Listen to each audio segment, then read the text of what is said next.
بسم اللہ الرحمن الرحیم۔ محرم الحرام ہر سال آتا ہے۔ صدیوں سے یہ مہینہ کیلنڈر میں موجود ہے۔ اپنے وقت پر شروع ہو جاتا ہے اور پھر ختم بھی ہو جاتا ہے۔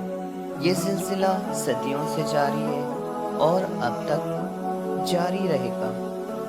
حرمت والے 4 مہینوں میں محرم بھی شامل ہے۔ 10 محرم کو حضور اکرم صلی اللہ علیہ وسلم روزہ رکھتے تھے اور یہ سلسلہ ان سے پہلے والی امتوں میں بھی تھا۔ اس لیے فرمایا کہ آئندہ سال اگر زندگی ہوگی تو 10 محرم کے ساتھ ایک روزہ مزید رکھوں گا تاکہ یہودیوں سے مشابہت نہ ہو۔ چنانچہ اب بھی بہت سے لوگ 9ویں، 10ویں یا 10ویں، 11ویں کا روزہ رکھتے ہیں۔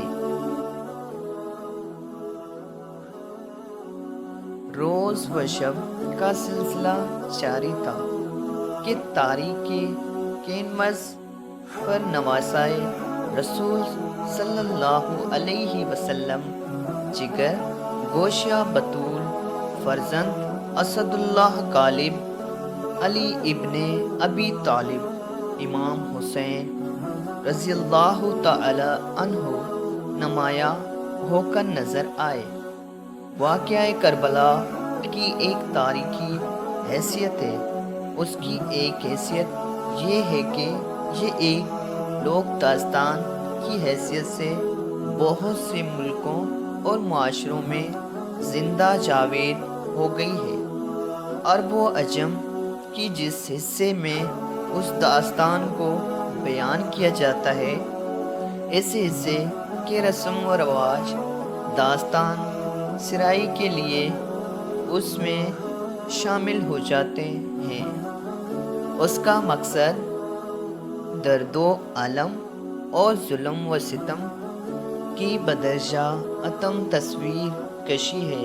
چنانچہ خود ہندوستان میں لکھنؤ میں امام حسین لکھنوی ہو جاتے ہیں اور پنجاب میں پنجابی ہو جاتے ہیں۔ اللہ حاصل قیاس افسوس اس بات کا ہے کہ آہستہ آہستہ عاشورہ محرم میں ایک تہوار کا رنگ نمایاں ہو گیا ہے۔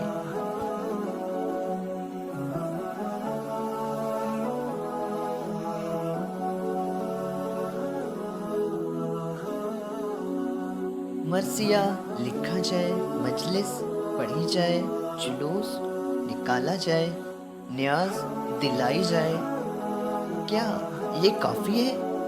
اور کیا ان کاموں کے لیے امام اعلیٰ مقام رضی اللہ تعالی نے اپنے اہل و عیال اور قریبی ساتھیوں سمیت جام شہادت نوش فرمایا؟ یہ جنگ کوئی 2 فوجیوں کی لڑائی نہیں تھی، بلکہ ایک طرف ایک ریاست کی فوج تھی، دوسری طرف چند مسافر تھے جن کو گھیر کر نہایت مظلومیت کے ساتھ شہید کیا گیا، اور بدخصلت ظالموں نے بچ جانے والی خواتین اور بچوں کے ساتھ بھی اچھا سلوک نہیں کیا۔ یہ کون لوگ تھے؟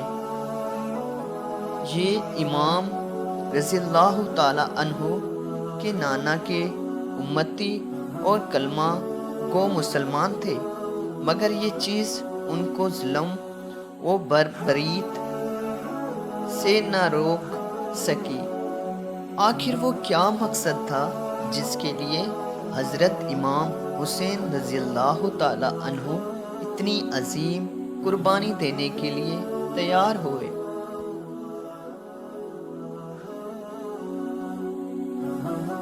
یہ کہنا صحیح نہیں ہے کہ وہ حصول اقتدار کے لیے نکلے تھے، اور جن لوگوں پر انہوں نے بھروسہ کیا انہوں نے ان کو دھوکہ دیا۔ تاریخ کی تعبیر کرتے وقت رتب دیا، بس پر انحصار سے زیادہ ان شخصیات کی زندگی کو دیکھنا ضروری ہوتا ہے جو کسی واقعے میں بڑے کردار ہوتے ہیں۔ واقعہ کربلا میں حضرت امام حسین رضی اللہ تعالیٰ عنہ اور یزید بن معاویہ دو بڑے فریق ہیں۔ ان کی زندگی کا گہرا مطالعہ صحیح نتیجے پر پہنچنے میں بہت مددگار ثابت ہو سکتا ہے۔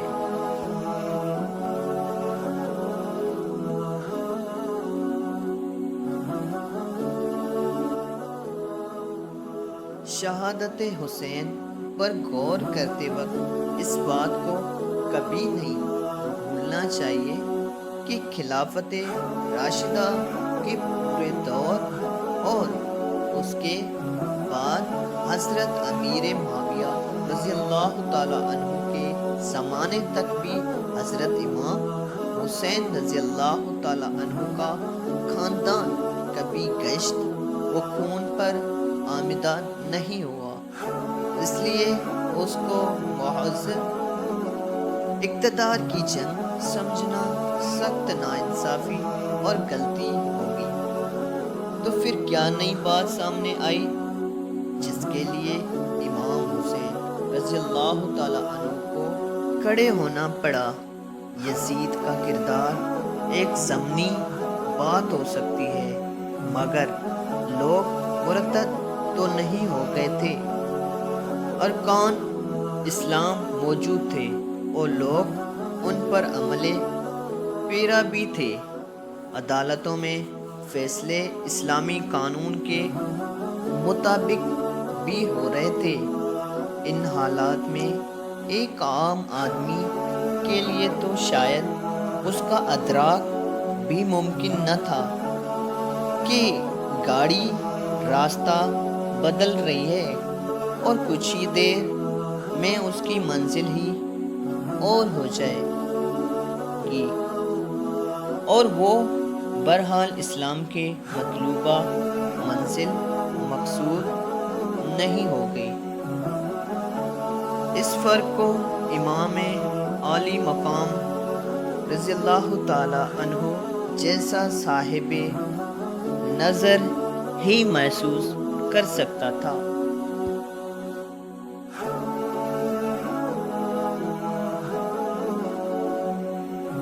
اسلام کا اصل نظام خلافت کا نظام ہے، جس میں خلیفہ وقت قیامت المسلمین کی رائے سے چنا جاتا ہے۔ اس چناؤ کے مختلف طریقے ہو سکتے ہیں، مگر اس کی روح یہی ہے کہ جمہور مسلمانوں کی مرضی معلوم کی جائے۔ خلافت راشدہ میں یہ خصوصیت موجود تھی۔ خلیفہ اول کا نام حضرت عمر رضی اللہ تعالیٰ عنہ نے تجویز کیا۔ وہ ان کے سلبی رشتہ دار نہیں تھے، مگر ان کی نظر میں اہل ترین فرد تھے، اور یہی رائے جمہور مسلمانوں کی تھی۔ حضرت ابو بکر صدیق نے حضرت عمر رضی اللہ تعالیٰ عنہ کو نامزد کیا تو وہ بھی اہلیت کی بنیاد پر ہی تھا، چنانچہ اس کو شرف قبولیت حاصل ہوا۔ یوں یہ معاملہ بھی مسلمانوں کی مرضی اور مشورے کے مطابق ہوا۔ حضرت عمر رضی اللہ تعالیٰ عنہ نے اپنے بعد ایک اور طریقہ اختیار کیا اور اس میں 6 نمایاں ترین اور اہل ترین افراد کو نامزد کیا کہ ان کے بارے میں رائے لے لی جائے، اور جس کو اکثریت پسند کرے اس کو خلیفہ بنا لیا جائے۔ اس طرح حضرت عثمان غنی رضی اللہ تعالیٰ عنہ اور ان کے بعد حضرت علی اس طرح حضرت عثمان غنی رضی اللہ تعالی عنہ اور ان کے بعد حضرت علی رضی اللہ تعالی عنہ خلیفہ منتخب ہوئے۔ اس کے بعد حضرت امیر معاویہ رضی اللہ تعالی عنہ کی خلافت میں وہ بات نہ تھی، مگر امام حسن رضی اللہ تعالی عنہ نے امت میں افتراق ختم کرنے کے لیے صلح کی اور حضور صلی اللہ علیہ وسلم کے فرمان کو سچ ثابت کیا، جس میں انہوں نے امام حسن رضی اللہ تعالی عنہ کے بارے میں فرمایا تھا کہ میرا یہ بیٹا سردار ہے اور اس کے ذریعے اللہ مسلمانوں کے دو گروہوں کے درمیان جھگڑا ختم کرائے گا۔ حضرت امیر معاویہ رضی اللہ تعالی عنہ کے بعد یزید کی نامزدگی اور اس کے لیے بیعت طلبی ایک ایسی بنیادی تبدیلی تھی جس سے اسلام کا نظام حکومت خلافت علیہ کے بجائے شخصی حکومت میں تبدیل ہو رہا تھا۔ اس تبدیلی کو اگر امام حسین جیسے زیرک و دانا شخصیت بھی ٹھنڈی پیٹوں قبول کر لیتی تو اسلامی حکومت کا تصور ہی ختم ہو جاتا۔ امام حسین رضی اللہ تعالی عنہ کی شہادت ایک نہ ختم ہونے والا معاملہ ہے اور ہر دور میں لوگوں نے اس علم کو بلند رکھا اور قربانیوں کی لازوال داستانی رقم کرتے رہے۔ یہ سلسلہ چلتے چلتے بر صغیر میں حضرت مجدد الف ثانی رحمۃ اللہ علیہ اور سید احمد شہید رحمۃ اللہ علیہ تک پہنچا اور بعد میں بھی مختلف شکلوں میں جاری رہا اور آج بھی جاری و ساری ہے۔ آج کی اسلامی تحریکیں جہاد تحریکیں اسی مقصد کے لیے کوشاں ہیں۔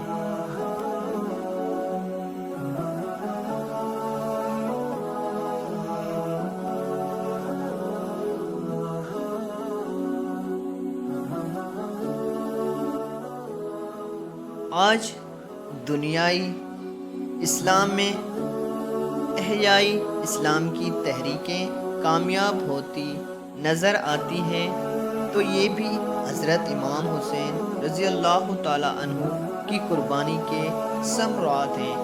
انشاءاللہ پاکستان بھی ان کی برکات سے مشرف ہوگا اور یہاں بھی حق کا پہر یرا لہرائے گا۔